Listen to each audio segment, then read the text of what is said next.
Hello everyone. तो आज हम बात करेंगे इस वीडियो में कुछ कॉमन आई डिसऑर्डर्स के बारे में। तो चलिए मैं अपनी वीडियो स्टार्ट करती हूँ और आपको बताती हूँ कि आज हम कौन कौन से कॉमन आई डिसऑर्डर्स के बारे में बात करेंगे। पहले हम बात करेंगे मायोपिया के बारे में, second hypermetropia, third astigmatism, fourth presbyopia, fifth cataract, sixth glaucoma, seventh macular degeneration, eighth diabetic retinopathy, ninth retinal detachment, tenth conjunctivitis, 11th dry eye syndrome, 12th night blindness, 13 colour blindness. तो अब हम detail में discuss करेंगे एक एक topic के बारे में। तो सबसे पहले हम बात करते हैं डायबिटिक रेटिनोपैथी क्या होता है। डायबिटिक से मतलब डायबिटीज़ और retino means retina, pathy means disease या डैमेज हो गई है, तो उस कंडीशन को हम डायबिटिक रेटिनोपैथी कहते हैं। तो अब हम डेफिनेशन देखते हैं। A diabetic related eye condition that damage the blood vessels in the retina leading to vision problem. Diabetic retinopathy एक कॉम्प्लिकेशन होता है डायबिटीज़ का, because the high blood sugar level, जब एक डायबिटीज़ वाला पेशेंट है उसके ब्लड में शुगर का लेवल बढ़ेगा और high blood sugar level damage करेगा blood vessels of the retina. वो हमारे रेटिना के ब्लड वेसल्स को डैमेज कर देगा, जिसके कारण पर्सन को विज़न प्रॉब्लम होगी। ऐसा क्यों हुआ? क्योंकि रेटिना ही रिस्पॉन्सिबल थी इमेज फॉर्मेशन या विज़न के लिए, बट रेटिना ही डैमेज हो गई तो हमें विज़न प्रॉब्लम होगी। तो उस कंडीशन को हम डायबिटिक रेटिनोपैथी कहते हैं। अब हम बात करेंगे कॉजेस, किन कारणों से हमें डायबिटिक रेटिनोपैथी देखने को मिलती है। हाई ब्लड शुगर लेवल, किसी भी पेशेंट का हाई ब्लड शुगर लेवल है तो वो भी डायबिटिक रेटिनोपैथी कॉज करेगा, because high blood sugar level can also the damage the blood vessels of the retina. ठीक है, हाई ब्लड शुगर भी रेटिना को डैमेज करता है। Prolong diabetes, the high blood pressure, high cholesterol level. उसके बाद symptoms देखेंगे तो ब्लरी विज़न देखने को मिलेगा, ब्लर देखने को मिलेगा, डार्क स्पॉट्स देखने को मिलेंगे, विज़न लॉस होगा, डिफ़िकल्ट सीन एट नाइट, हमें रात में चीज़ें ठीक से नहीं दिखेंगी। हम इसमें क्या क्या ट्रीटमेंट देंगे? हम इसमें पेशेंट के ब्लड शुगर लेवल को कंट्रोल करके रखेंगे, लेज़र थेरेपी करेंगे, और यदि कंडीशन ज़्यादा सीवियर हो गई, आई ज़्यादा अफेक्टेड हो रही है, तो हम उसमें सर्जरी करते हैं। सेकेंड डिजीज़ है हमारी रेटिनल डिटैचमेंट। रेटिनल डिटैचमेंट मतलब देखो, रेटिनल मीन्स रेटिना, डिटैच मतलब सेपरेट हो जाना। अब हम बात करेंगे, डेफिनेशन देखते हैं। A serious eye condition where the retina pulls away from its normal position leading to vision loss. Retina detachment एक ऐसी सीरियस आई कंडीशन होती है जिसमें से हमारी जो रेटिना होती है वो अपने नॉर्मल पोजीशन से सेपरेट हो जाती है। उस कंडीशन को हम रेटिनल डिटैचमेंट कहते हैं, जिसके कारण पर्सन को विजन लॉस देखने को मिलता है। अब हम कॉजेस पढ़ेंगे कि कौन कौन से कारण होते हैं जिससे रेटिनल डिटैचमेंट देखने को मिलता है। तो पहला है एजिंग, जैसे जैसे एज बढ़ेगी वैसे ही रेटिना डिटैचमेंट के केसेस बढ़ते हैं, बिकॉज डिक्रीज हो जाती है इलास्टिसिटी आइज़ की। उसके बाद लिखा है आई इंजुरी, यदि पेशेंट को कोई आई इंजुरी, सीवियर आई इंजुरी हो गई हो जिसके कारण हमें देखने को मिलेगा, सीवियर मायोपिया हो गया हो, या प्रीवियस आई सर्जरी कराई हो, या कोई फैमिली हिस्ट्री में ही रेटिनल डिटैचमेंट हो, तो वो आगे भी प्रोग्रेस होगी। फिर सिम्टम्स क्या क्या देखने को मिलेंगे रेटिनल डिटैचमेंट में? Sudden flashes of light, floaters, shadow और कर्टन्स लाइक विजन लॉस देखने को मिलेगा। क्या क्या ट्रीटमेंट देंगे? इमरजेंसी सर्जरी करते हैं, जैसे लेज़र थेरेपी देंगे या क्रायोथेरेपी, जो रिटैच करेगा रेटिना को। तो लेज़र थेरेपी का क्या मतलब होता है? लेज़र थेरेपी का मतलब होता है कि ये एक इन्वेजिव होता है एक्चुअली। इसमें लेज़र एक टेक्निक होती है जिससे यूज़ करके हम हाई बर्न करके हम वहाँ पे बर्न करके और रेटिना को वहाँ फिक्स कर देते हैं ताकि रेटिना फिर से अपनी जगह से ना हटे। क्रायोथेरेपी का मतलब क्या होता है? हम वहाँ पे से फ्रीजिंग कर देते हैं, जो लाइनिंग है हमारी रेटिना की वहाँ पे हम उसमें फ्रीजिंग कर देते हैं, जिससे वो वहाँ पे जम जाती है, और वह जम जाएगी तो रेटिना वहाँ फिक्स्ड हो जाएगी और वो वहाँ से मूव नहीं कर पाएगी। थर्ड है हमारा कंजक्टिवाइटिस। कंजक्टिवाइटिस भी एक बहुत कॉमन आई डिसऑर्डर होती है, जिसे हम कहते हैं आँख आ जाती है, आँख का आना, इसी को हम कंजक्टिवाइटिस कहते हैं। तो अब हम इसकी डेफिनेशन देखते हैं। Inflammation of the conjunctiva, thin membrane covering the white part of the eyes. जो पार्ट एक थिन मेम्ब्रेन होती है, जो हमारी वाइट वाली लेयर होती है, जो हमें स्क्लेरा बाहर से देखने को मिलता है, उसके ऊपर की जो कवरिंग होती है उसी को हम कंजक्टाइवा कहते हैं। और यदि उसके अंदर इन्फ्लामेशन हो जाता है तो हम उसे कंजक्टिवाइटिस कहते हैं। Conjunctivitis is also known as pink eyes कहा जाता है। क्या क्या कॉजेज होते हैं कंजक्टिवाइटिस के? तो पहला कॉजेज होगा वायरल या बैक्टीरियल इन्फेक्शन से हो सकता है, किसी एलर्जी से हो सकता है, किसी इरिटेंट्स जैसे डस्ट, स्मोक या केमिकल से भी कंजक्टिवाइटिस देखने को मिलता है। सिम्टम्स क्या क्या देखने को मिलेंगे? सिम्टम्स देखने को मिलेंगे, पेशेंट के अंदर रेडनेस होगी, ईचिंग होगी, वाटरी और पस लाइक डिस्चार्ज देखने को मिलेगा, या स्वेलन हो जाएगी आईलिड्स, और बर्निंग सेंसेशन देखने को। Treatment depend on the causes. Treatment depend करेगा कि कंजक्टिवाइटिस हुई कैसे है। यदि वो बैक्टीरिया से हुई है तो एंटीबायोटिक्स आई ड्रॉप्स देंगे। यदि किसी एलर्जी से हुई है तो उसमें एंटीहिस्टामिन्स की आई ड्रॉप्स देंगे, और सेल्फ केयर करने को बोलेंगे पेशेंट को कि वो खुद का ध्यान रखे। फोर्थ है हमारा myopia. Myopia means near sightedness, जिसमें पर्सन को पास की चीज़ें तो क्लियर दिखती हैं लेकिन दूर की चीज़ें क्लियर नहीं दिखती है। तो चले हम डेफिनेशन देखें। A vision conditions where distant, distant मतलब दूर, object appear blurry but near object are clear. Myopia एक ऐसी कंडीशन होती है जिसमें हमें दूर की चीज़ें ब्लर दिखती हैं लेकिन पास की चीज़ें क्लियर दिखती हैं। ठीक है, क्या क्या कारण हो सकते हैं जिससे हमें दूर की चीज़ें ब्लर मतलब धुंधली दिख रही है और पास की चीज़ें सही दिख रही हैं? लॉन्ग आईबॉल्स हो सकती हैं, कर्व्ड कॉर्निया हो सकता है, या जेनेटिकल स्क्रीन टाइम हो सकता है। जेनेटिक्स में है या स्क्रीन टाइम, हम बहुत ज़्यादा फ़ोन कंप्यूटर वगैरह यूज़ करते हैं जिसका कारण भी हो सकता है मायोपिया। क्या क्या सिम्टम्स देखने को मिलेंगे? ब्लरी डिस्टेंट विजन, सबसे मेन बात है कि हमें दूर की चीज़ें ही धुंधली दिखेगी।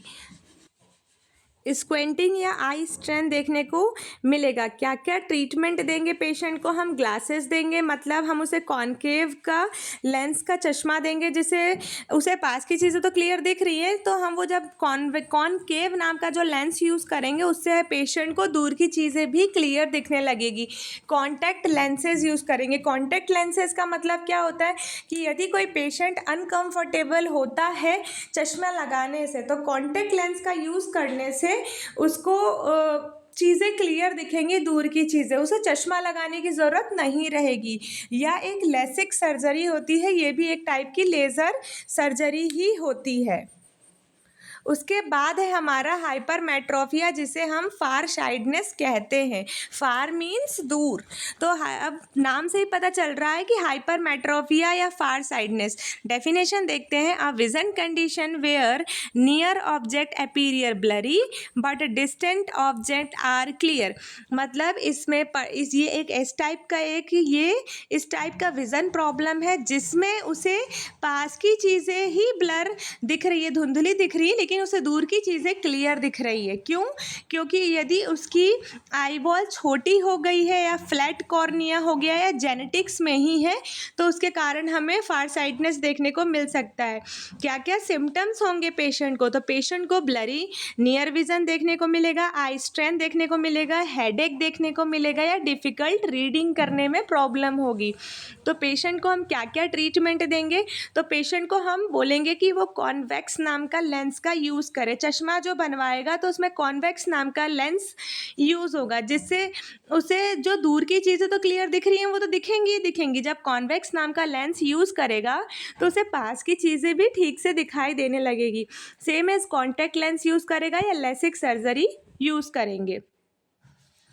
देखिए मैं आपको बताती हूँ। देखिए सबसे पहले ये हमारा नॉर्मल विज़न है, ये हमारा आईबॉल है, यहाँ से हमने इमेज देखी लेंस से, लेंस ने रिफ्लेक्ट किया, रेटिना तक गया, ये हमारा नॉर्मल विज़न था। अब मायोपिया की कंडीशन में क्या होता है, ये हमारा आईबॉल बड़ा हो गया है जिसके कारण यहाँ से इमेज देखी, इमेज जाकर ये हमारी रेटिना पे लेंस पे आई, लेंस से रिफ्लेक्स होकर ये रेटिना यहाँ था, रेटिना यहाँ जाती तो हमारा इमेज क्लियर बनता। हमें पास की चीज़ें भी ठीक से दिखाई देती और दूर की चीज़ें भी। बट इसने क्या किया, ये इमेज हमारी रेटिना से पहले ही बन गई, जिसके कारण हमें पास की चीज़ें तो क्लियर दिख गई लेकिन हमें दूर की चीज़ें क्लियर नहीं दिख पाती हैं।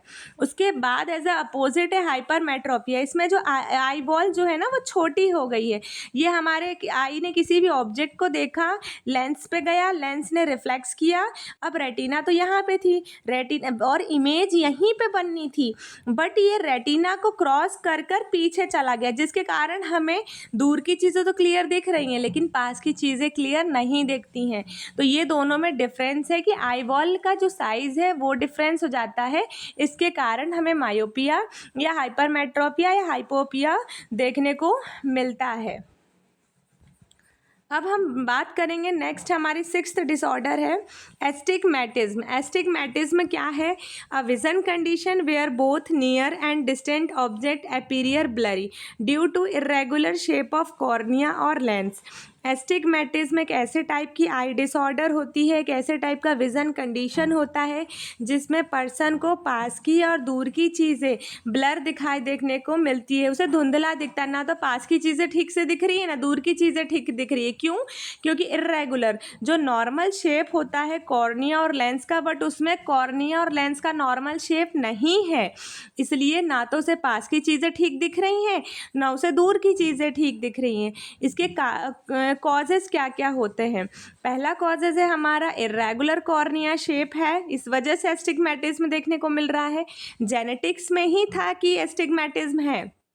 उसके बाद थर्ड है हमारा आई इंजुरी।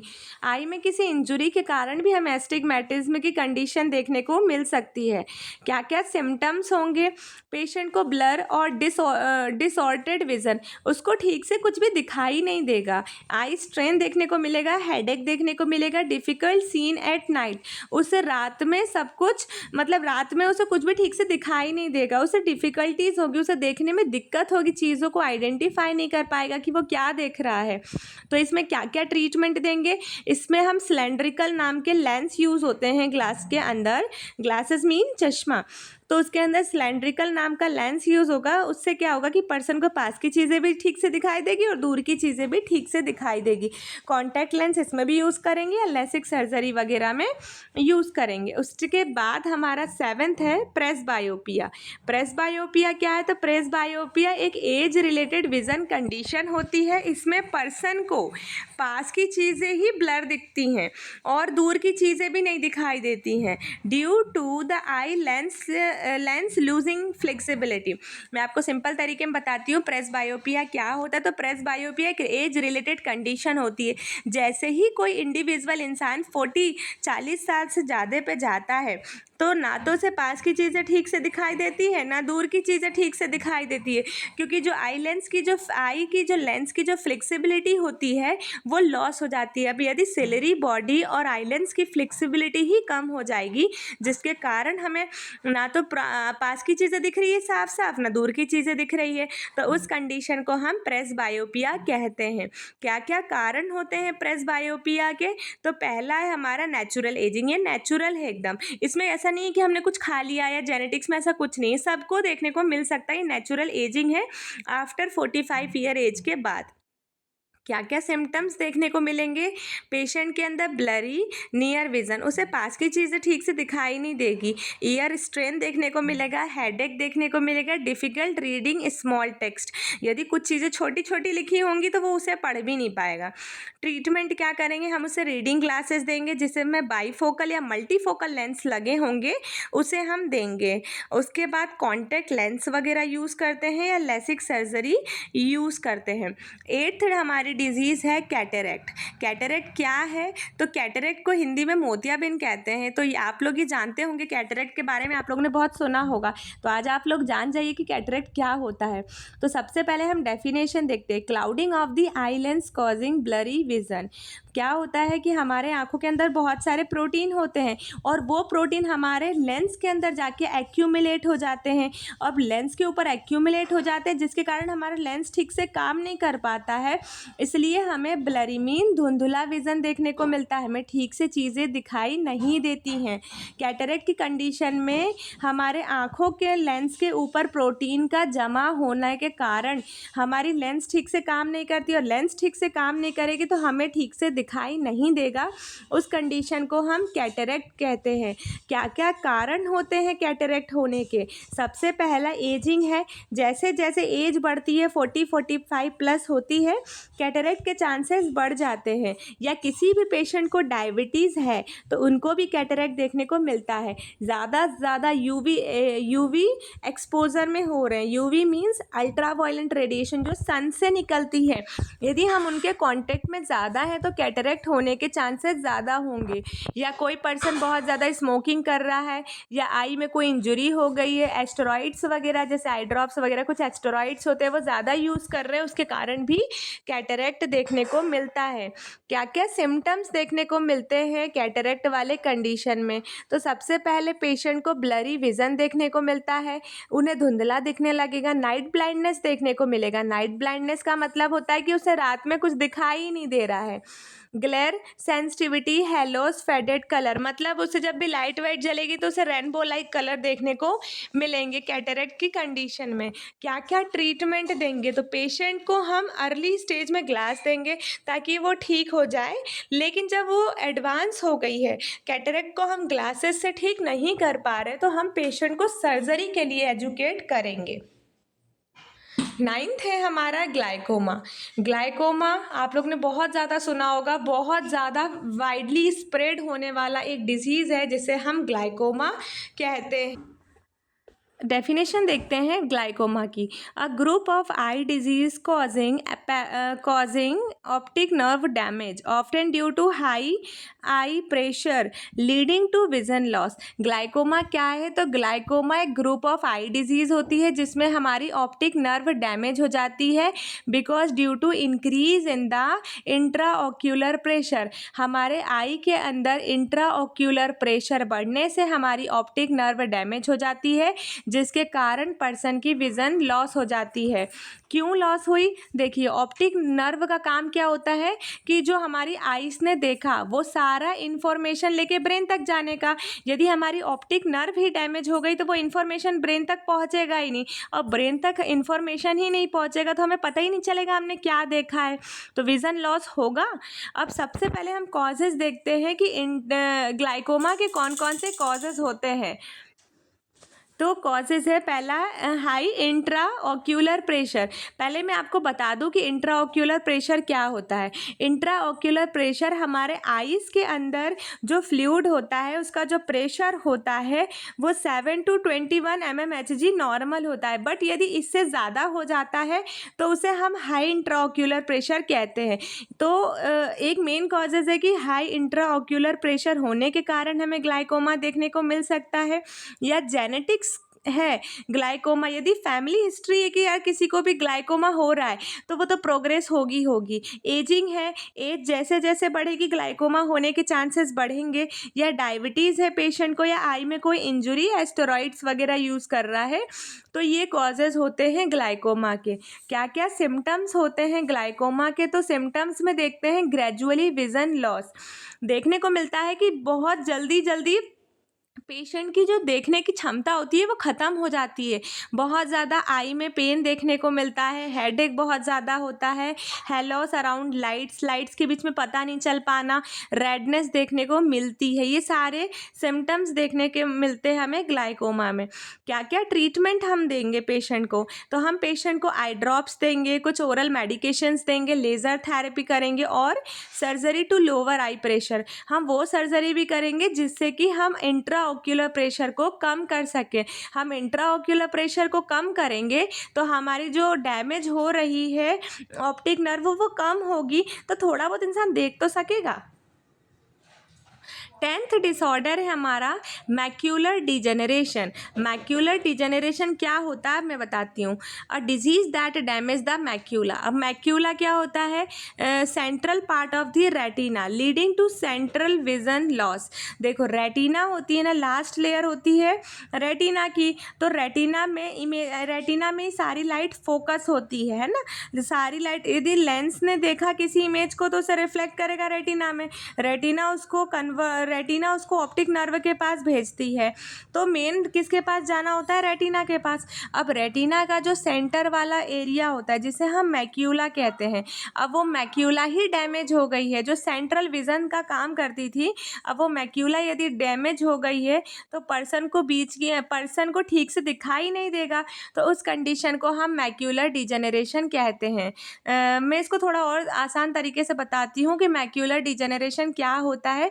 तो मैक्यूलर डिजेनरेशन एक ऐसी डिजीज़ होती है जिसमें हमारा मैक्यूला क्या है? तो macula central part of the retina है जो डैमेज हो गई है, जिसके कारण पर्सन को विजन लॉस देखने को मिलता है। क्या क्या कारण है कि मैक्यूलर डिजेनरेशन देखने को मिल रहा है? तो पहला हमारा है ageing, genetics, smoking, high blood pressure, obesity, UV exposures. Symptoms: blurred और डिसऑर्डेड सेंट्रल विजन, डिफ़िकल्ट रीडिंग और रिकॉग्नाइजिंग फेसेस, और डार्क स्पॉट इन विजन। हमें सब कुछ है ना अंधेरा अंधेरा सा दिखने लगता है, हमें बहुत दिक्कत आती है किसी के फेस को आइडेंटिफाई करने में, रीडिंग करने में। ठीक है, क्या क्या ट्रीटमेंट देंगे? एक्चुअली इसका कोई परमानेंट ट्रीटमेंट तो नहीं है, बट हम कुछ मैनेजमेंट कर सकते हैं। हम उसके लाइफस्टाइल में चेंजेस कर सकते हैं, हम उसे ARDS का सप्लीमेंट्स दे सकते हैं, लेज़र थेरेपी के बारे में बता सकते हैं, इंजेक्शन्स या सम टाइप के इंजेक्शन्स होते हैं जिसका यूज़ हम करके हम मैक्यूलर डिजेनरेशन को रोक सकते हैं। ठीक है, अब उसके बाद 11th डिजीज़ है हमारा केरेटाइटिस। केरेटाइटिस मीन्स क्या होता है? देखो केरेटाइटिस मीन कैरेट मतलब होता है कॉर्निया, टाइटिस मीन इन्फ्लामेशन। तो यदि हमारे कॉर्निया में इन्फ्लामेशन होगा तो उस कंडीशन को हम क्या बोलेंगे? केरेटाइटिस। चलिए तो अब पहले हम डेफिनेशन देख लेते हैं कि डेफिनेशन क्या है। Inflammation of the cornea, clear front part of the eyes which can leads to pain and vision problem. यदि हमारे कॉर्निया में इन्फ्लामेशन हो जाता है तो उस कंडीशन को हम केरेटाइटिस कहते हैं, जिसके कारण विजन में प्रॉब्लम देखने को होती है। तो क्या क्या कारण हो सकते हैं केरेटाइटिस के? पहला है हमारा बैक्टीरियल हो सकता है, वायरल हो सकता है, फंगल या पैरासाइटिक इन्फेक्शन से हो सकता है। कॉन्टैक्ट लेंस मिसयूज, हम किसी का भी कॉन्टैक्ट लेंस यदि यूज़ कर रहे हैं, किसी पेशेंट को मायोपिया है या कोई इन्फेक्टेड पर्सन ने लगाया था वो लेंस को, उसी लेंस को हमने यूज़ कर लिया, आई इंजरी हो गई या ड्राई आइज हैं, इसके कारण हमें केरेटाइटिस देखने को मिलता है। सिम्टम्स क्या क्या होंगे? जैसे आई रेडनेस देखने को मिलेगा, आइस में पेन देखने को मिलेगा, ब्लर विजन देखने को मिलेगा, लाइट सेंसिटिविटी देखने को मिलेगी, एक्सेसिव टीयरिंग मतलब आंखों में बहुत ज़्यादा आंसू आएंगे, feeling of something in the eyes, उनको ऐसा लगता रहेगा कि उनकी आंखों में कुछ चला गया है। अब हम उन्हें ट्रीटमेंट क्या देंगे? तो डिपेंड ऑन द कॉजेज़। अब वही है कि ये कारण क्या है केरेटाइटिस होने का, तो हम उस हिसाब से ही ट्रीटमेंट देंगे। यदि बैक्टीरियल के थ्रू इन्फेक्शन है तो उसे हम एंटीबायोटिक्स देंगे, यदि फंगल के थ्रू इन्फेक्शन हुआ है तो उसे एंटी फंगल देंगे, यदि वायरल के थ्रू हुआ है तो उसे एंटीवायरल देंगे, और उन्हें प्रॉपर आई केयर करने के लिए सजेस्ट करेंगे ताकि वो अपने आई हाइजीन मेंटेन रखें और इन्फेक्शन ऑफ रिस्क, जो रिस्क है इन्फेक्शन होने का, उसे भी कम कर सके। उसके बाद है हमारा कलर ब्लाइंडनेस। मैं थोड़ा थोड़ा बताती हूँ कलर ब्लाइंडनेस क्या होता है। तो कलर ब्लाइंडनेस एक ऐसी डिसऑर्डर होती है जिसमें पर्सन को कलर आइडेंटिफाई ही नहीं कर पाता, डिफ़िकल्ट होती है कलर का पता लगाना, कौन सा कलर है हमें ये पता ही नहीं चल पाएगा, उसी को हम कलर ब्लाइंडनेस कहते हैं। उसके बाद है हमारा नाइट ब्लाइंडनेस। नाइट ब्लाइंडनेस नाम से ही पता चल रहा है, नाइट मतलब रात में, ब्लाइंड मतलब अंधा। तो क्या होता है, नाइट ब्लाइंडनेस एक ऐसी कंडीशन होगी जिसे रात में कुछ भी नहीं दिखेगा, उसे कुछ नहीं पता चलेगा यहाँ कोई है, कौन सा कलर है, कैसा क्या, उसे कुछ भी रात में नहीं दिखाई देगा। दिन में उसे दिखाई दे रहा है, लेकिन जैसे रात हुई उसे दिखना ही बंद हो गया। उसे कहते हैं night blindness. Actually night blindness हो क्यों रही है? कॉमन क्वेश्चन आता है कि कौन सी विटामिन के कारण नाइट ब्लाइंडनेस देखने को मिलती है, तो आंसर होगा विटामिन ए। तो विटामिन ए की कमी के कारण हमें नाइट ब्लाइंडनेस देखने को मिलती है। तो उस पेशेंट को हम एजुकेट करते हैं कि वो विटामिन ए रिच डाइट ले, जिससे वो नाइट ब्लाइंडनेस को दूर कर सकता है। उसके बाद हमारी लास्ट डिसऑर्डर है ड्राई आई सिंड्रोम। ड्राई मतलब सूखा, आई सिंड्रोम, सिंड्रोम मतलब बहुत सारी बीमारियां। तो क्या होती है dry eye syndrome? A condition where the eyes does not produce enough tear और tear evaporate too quickly causing discomfort. देखो, ड्राई आई सिंड्रोम एक ऐसी कंडीशन होती है जिसमें हमारे आँखों के अंदर प्रॉपर टीयर का प्रोडक्शन नहीं हो पा रहा है। टीयर्स मीन आंसू। यदि हमारे आँखों के अंदर ठीक से आंसू नहीं बन पा रहे, और बन भी रहे हैं तो वो बहुत जल्दी इवेपोरेट हो जा रहे हैं, वो तुरंत ख़त्म हो जा रहे हैं, ठीक है, जिसके कारण हमें आइस में बहुत डिस्कम्फर्ट फील हो रहा है, हमें बार बार आँखों में रैशेज, खुजली हो रही है, रेडनेस देखने को मिल रहा है, ड्राइनेस या बर्निंग सेंसेशन देखने को मिल रहा है। तो उस कंडीशन को हम कहते हैं dry eye syndrome. Thank you so much guys to watch my video. यदि आपको मेरी वीडियो अच्छी लगी हो तो लाइक करें, कमेंट करें, मेरे चैनल को सब्सक्राइब करें। Thank you so much.